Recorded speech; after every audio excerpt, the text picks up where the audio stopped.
Hello everyone, আসসালামু আলাইকুম। কেমন আছেন সবাই? আশা করছি সকলে আল্লাহর রহমতে ভালোই আছেন। আলহামদুলিল্লাহ, আমিও আল্লাহর রহমতে ভালোই আছি। এই যে প্রতিদিন সন্ধ্যাবেলা হলে মনে হয় কিছু না কিছু একটু খাই। খাই মানে দোকানের জিনিস না, কিছু না কিছু একটু তৈরি করে খাই।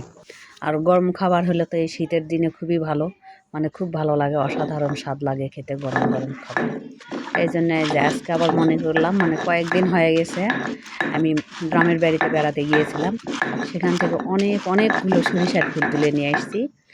তবে অন্য কারো ভিটার থেকে তুলিনি, আমার নিজের সরিষার ভি থেকেই উঠায় নিয়ে আসছি। মানুষের জিনিস তো আর খাওয়া যাবে না না পায়ে, এই জন্য মানুষের ভিড়টা না তোলাই ভালো, এই জন্য নিজের ভিড় থেকে তুলে নিয়ে আসছি। অনেকগুলো সরিষার ফুল নিয়ে আসছিলাম। তো সরিষার ফুল দিয়ে ডিম ভাজি করে খেতে খুব মজা লাগে। এর আগে একদিন আমি ডিম ভাজি করে খেয়েছি। আর এই যে কিছু পরিমাণ ফুল ফ্রিজে রেখে দিয়েছিলাম। আজ মনে হচ্ছে হঠাৎ করে যে একটু গরম গরম কিছু খেলে মনে হয় ভালো লাগে সন্ধ্যার সময়, শীতের দিন যেহেতু।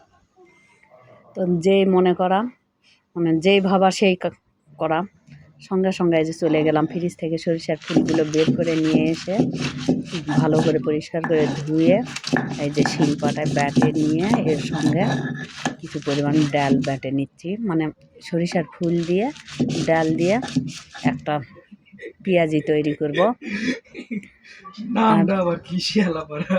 গরম গরম পেঁয়াজি খেতে তো অসাধারণ স্বাদ লাগবে, যেহেতু শীত, একটু হালকা শীত আছে এখনো।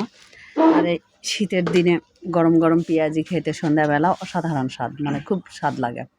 আর যেহেতু কাঁচামরিচ, পেঁয়াজ, রসুন এগুলো দিয়ে বানাচ্ছি, তো খেতে তো অনেক মজাই লাগবে গরম গরম। তাই এই যে এখন আমার ডাল সব কিছু বাটা হয়ে গেছে, এর সঙ্গে একটু পরিমাণ মতো চালের গুঁড়া দিয়ে দিলাম। দিয়ে এই যে এখন এগুলো ভালো করে মাখায়, মানে সব কিছু হলুদ, লবণ, পেঁয়াজ, কাঁচামরিচ, চালের গুঁড়া, তারপর ওই যে সরষা বাটা, সরষার ফুল বাটা আর কি, সরষার ফুল যেগুলো আমি বেটে রাখলাম সেগুলো, এর সঙ্গে ডাল বেটে দিয়েছি।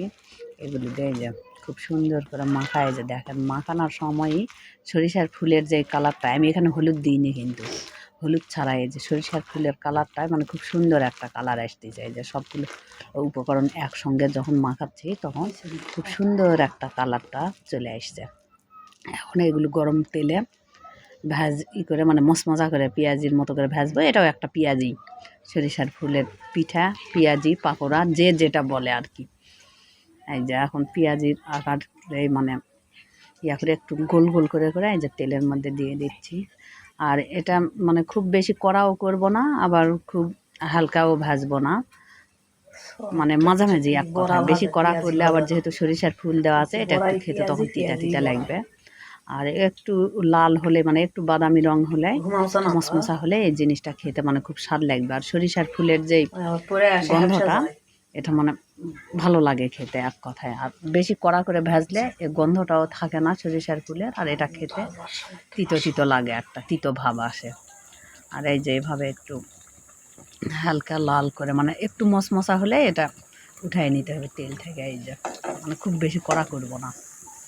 যখন মশমশা করে ভেজে এটা, এটা গরম ভাতের সঙ্গে খেতেও ভালো লাগবে, এবং খালি মুখে চায়ের আড্ডা, খালি মুখে মানে চা আর পেঁয়াজি একসঙ্গে খেতে তো অসাধারণ স্বাদ এই শীতের দিনে। এই পেঁয়াজিটা খেতে হবে, আর এর সঙ্গে 1 কাপ দুধ চা খেতে হবে, তাহলে তো সন্ধ্যার নাস্তা হয়ে গেল। তো এই যে কথা বলতে বলতে আমার পেঁয়াজিগুলো ভাজা হয়ে গেল। আর আমার বাচ্চারাও এটা খেতে খুব পছন্দ করে, খুব ভালোবাসে এই জিনিসটা খেতে। মানে প্রতি বছরে আমি সরিষার ফুল দিয়ে ডিমের ভাজি, আর এই যে এরকম করে ডাল দিয়ে একটা পেঁয়াজি বড়া, পাকোড়া, যে যেটা বলে আর কি। মানে প্রতি বছরে সরিষার ফুলের সিজনে আমাকে সরিষার ফুল দিয়ে এই 2টা জিনিস খেতেই হবে, আমার মানে একটা পছন্দের খাবার। আম্মু তুমি কি ভাজতেছ? আমি এই যে সরিষার ফুল দিয়ে একটা বড়া ভাজতেছি আব্বু। সরিষার ফুল দিয়ে কি বড়া হয়? হ্যাঁ আব্বু, সরিষার ফুল দিয়ে বড়াও হয়, খুব স্বাদ লাগে খেতে। তুমি খাবে না বাবা? হ্যাঁ, সরিষার ফুল দিয়ে আর কি কি খেতে ভালো লাগে আম্মু? সরিষার ফুল দিয়ে এই যে এভাবে পেঁয়াজি ভাজি খেতে ভালো লাগে, আর ডিমের ভাজি খেতে ভালো লাগে। খুবই সুন্দর লাগতেছে, আমি এগুলো খাবো এখন। আচ্ছা ঠিক আছে, তুমি এখন টেবিলে যাই বসো, আমি নিয়ে যাই তোমাকে খেতে দিচ্ছি, ঠিক আছে? আচ্ছা আচ্ছা, যাইতেছি। আচ্ছা